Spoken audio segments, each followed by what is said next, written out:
je suis, vu mon identité, ma vraie identité, je suis pas sûr de vouloir te la révéler. Ouais, à la limite, je peux te révéler mon identité secrète. Non, enfin non, mais simplement, oui, je compose de la musique un petit peu, mais comme je disais justement avant, tu fais un truc sur les musiciens underground, ce serait vraiment très prétentieux de ma part de pouvoir dire que je suis représentant vraiment de cette scène-là. Et pourquoi? Pourquoi? Parce que je suis peut-être simplement pas suffisamment influent, pas suffisamment connu. Alors après, peut-être que je suis underground dans le sens où la scène où je me produis est underground, c'est-à-dire que je vais pas, je mixe pas tellement de boîtes de nuit, j'ai déjà fait. On est plus dans le délire de mixer dans des squats maintenant. Les squats, parce que tu as une liberté qui est différente. Alors peut-être que c'est en ça qu'on est underground à la limite. Tu vois, moi quand je vais dans un squat, j'ai moins peur que la soirée tourne mal que quand je vais en boîte. Ah bon? Ah ouais, je me sens plus en sécurité dans un squat. Donc quand tu vas en boîte, t'es pas à l'abri de te faire casser par les videurs. Là-bas, en squat, les videurs, tu les vois juste à l'entrée pour voir qu'ils laissent pas rentrer de gens dangereux, mais sinon, ils vont pas te faire chier pour des conneries. Tu t'arrives à la maison, c'est ça, t'es un peu chez toi. En plus, moi, j'ai des bons contacts avec eux, donc même des fois, dans certains squats, quand j'étais mort et que j'avais taffé, genre j'allais me piloter dans une chambre un peu privée, on va dire, avant d'aller mixer, voilà. Donc, nous, on fait pas du David Guetta, du Bob Sinclair, quoi. C'est pas les mêmes attentes du public non plus. C'est pas les mêmes attentes, c'est-à-dire que les gens, quand ils viennent, ils viennent en squat comme on va en boîte de nuit pour draguer, pour trouver une meuf, tu vois, si tu viens vraiment pour le son.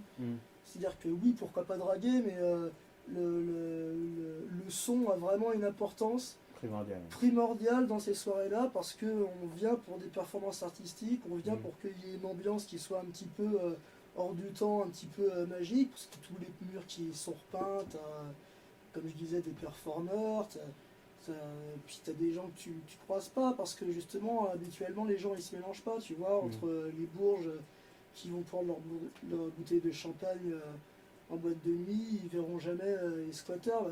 Quelque part, là, quand tu vois les meufs de 20 ans qui sont à l'autre, tu te dis que peut-être qu'elles, c'était plus leur ex-club, leur délire. Là, elles sont venues et elles étaient avec plein d'autres gens. Et ça se passe bien, et en plus, c'est plus intéressant, tu vois, d'être... Partage et communication, quoi. Ouais.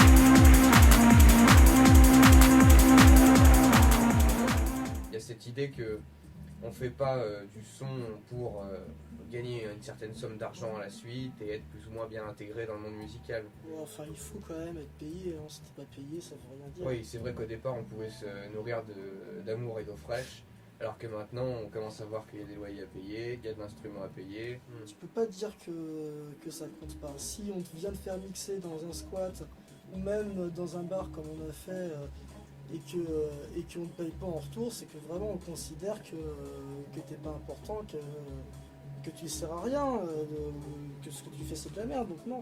Tu te considères comme un artiste underground ou pas?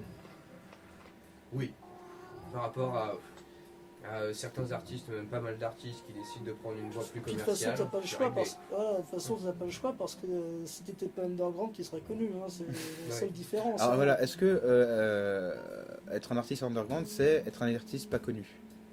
Dans la majeure partie des cas, oui. Est-ce que c'est une manière de mettre des fioritures autour du manque de notoriété en fait? Le milieu underground ne s'intéresse pas au milieu normé, on va dire, parce que c'est justement ce qui fait sa force. C'est parce qu'il ne fait pas partie intégrante du milieu normé. À partir de là, toutes ces personnes du milieu underground ne vont pas chercher à s'extirper. Enfin, donc si, en quelque sorte, ils vont le faire d'une certaine manière, mais il n'y aura pas cette il n'y aura pas cette relation avec le monde commercial, avec le monde normal entre guillemets. Le milieu mainstream, il est mainstream et il est ce qu'il est actuellement. Il est ce qu'il est actuellement parce que il est allé piocher finalement des parties du milieu underground qui sont détachées du milieu underground, on va dire de base, et qui les ont mis en avant. Par exemple, je te prends les soirées électro-goth. Ouais. C'était un milieu super underground en 1980, on va dire 10, 15, même 2000. Et très vite, vu qu'il y avait quand même cette esthétique, des vêtements assez classe, assez chers, que c'était assez exubérant, très vite on a commencé à retrouver un peu des personnes qui, même des groupes complets en fait, qui décidaient d'aller en soirée underground pour voir. De fil en aiguille, on a vu le milieu underground se dépasser de plus en plus dans le milieu mainstream. Maintenant, on parle plus de l'électro-goth en tant que underground, il est totalement intégré à la mainstream. Art, chaque forme d'art est à la base considérée comme un produit. Ça a toujours donné lieu après à une récupération, une utilisation, justement parce que c'était tout l'intérêt d'avoir un style, un nouveau produit, peu importe d'où il vienne, au final on peut l'assimiler, on peut en faire aussi quelque chose qu'on va commercialiser. You can control some of the people all the time. You can control all the people some of the time. But you can't control all the people all the fucking time.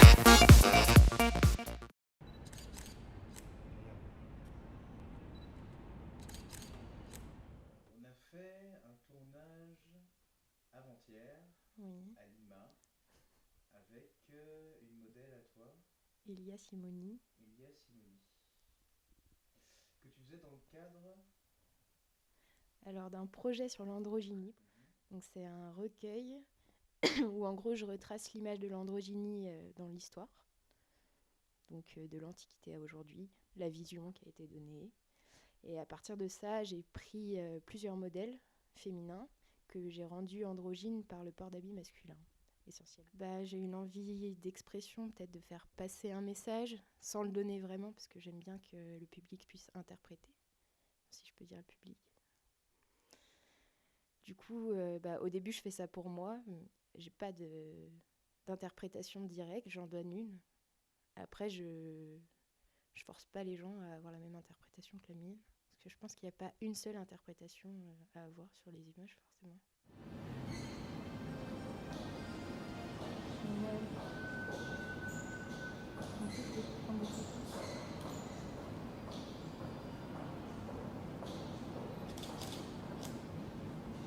Faire ressentir des choses au public, aux gens qui regardaient mes photos. Et du coup, j'ai continué.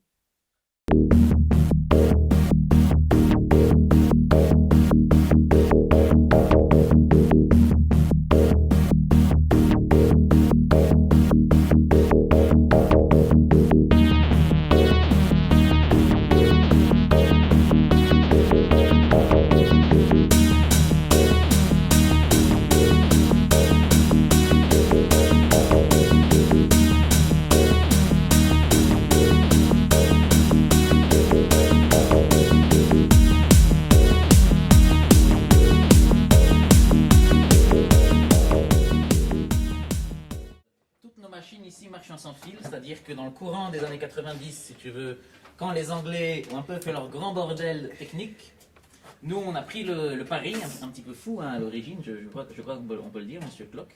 On peut le dire. On peut le dire, mon ami Jacques. Oui. Jacques Gérard. On a pris le parti un petit peu fou de faire de la musique sans fil, sans câble et sans instrument. Sans rien. Sans rien. C'est totalement minimaliste. C'est un Thompson, ça. C'est un Thompson, oui. C'est directement importé par les services appropriés, n'est-ce pas? Directement importé par les services appropriés. Et si tu veux, on va te montrer un peu tout le bordel qu'il y a à l'intérieur. Ça n'a absolument aucun intérêt. Si vous savez que Gauloise a été longtemps la propriété d'Altalis, actionnaire majoritaire. Et maintenant, c'est Imperial Tobacco. Ah ouais? Qui fait ça, et si tu veux, jusque dans les années 90, enfin avant la loi Evin de 91, les clopes gauloises étaient dans le pactage des soldats. D'accord. Et nous, c'est quelque chose qui nous tient vraiment à cœur, tu vois, parce que avant tout sur scène, nous on partage, tu vois. Parce que tu sais qu'en ce moment dans la musique, ça ne paye pas. Hein. Ça ne paye pas. Ah oui, tu n'as pas idée des putasseries que nous sommes obligés de commettre pour gratter 3 francs 6 sous le cachet. Alors le métier d'artiste alternatif en 2013. C'est-à-dire que tu vas chercher le cachet. Tu peux tapiner à 30 € la demi-heure. On a vraiment fait les pires saloperies. On a fait des musiques d'ambiance pour les expositions. Non, mais on a fait toutes sortes de trucs. Le mec expose des graffitis sur les murs. Oh oui, on va faire de la musique. En fait, on lui branche la hypo, donc il faut rien. On fait semblant de tourner les trucs. Donc on s'est rendu compte qu'en faisant un peu n'importe quoi sur les samplers, ça marchait. Alors parfois c'était pour plaire et parfois c'était sans plaire. Hein. C'était une blague. Voilà, c'était un plan de couple, hein. Tu montres un peu qu'on a doublé. Parce que si tu veux, qu'est-ce que c'est faire de la musique souterraine en 2013? C'est avant tout avoir un souterrain, hein. C'est indéniable. Oui. Bon, une fois qu'on a trouvé le souterrain, il te faut une caisse à outils. Voilà. Alors, si tu veux, je peux... Non. Non, parce que ouais, je ne fais pas entièrement confiance à ce... Voilà. Déjà, on n'est pas des DJ, on est des performeurs. EUR, parce qu'on est français aussi. Ah. On est des performeurs de la scène, on est des acteurs du quotidien, et on est surtout des révélateurs de la magie ambiante. Nous, c'est avant tout une perspective de restructuration de la musique européenne, indo-européenne même, on peut dire. Indo-européenne De ces 16 dernières années. Kolkhoz nous emmène un peu dans des sphères parallèles. Alternative, hein, je crois qu'on peut le dire. Je pense qu'on peut le dire. Hein. On peut dire que c'est des sphères alternatives et voyager les gens.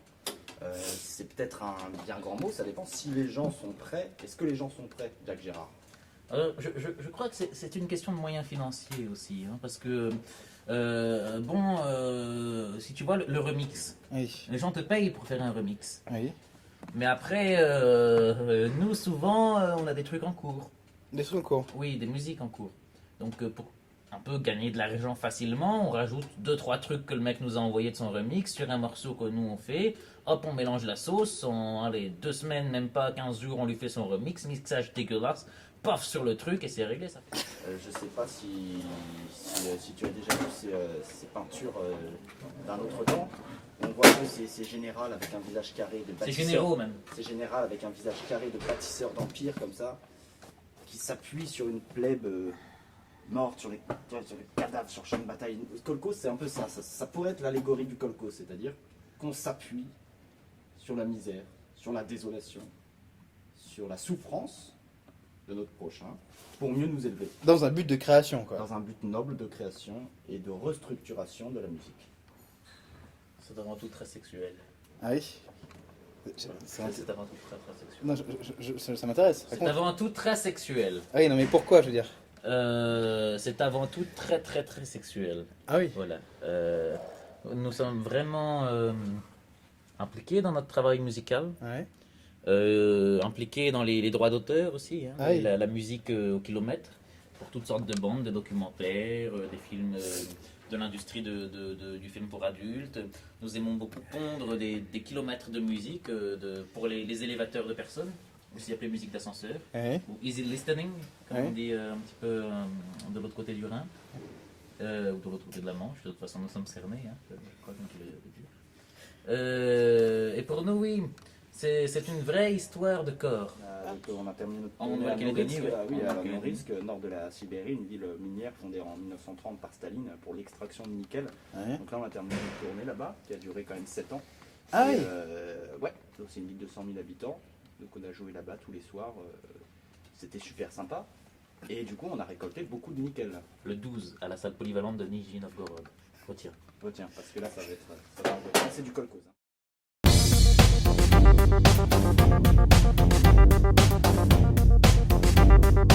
Hein.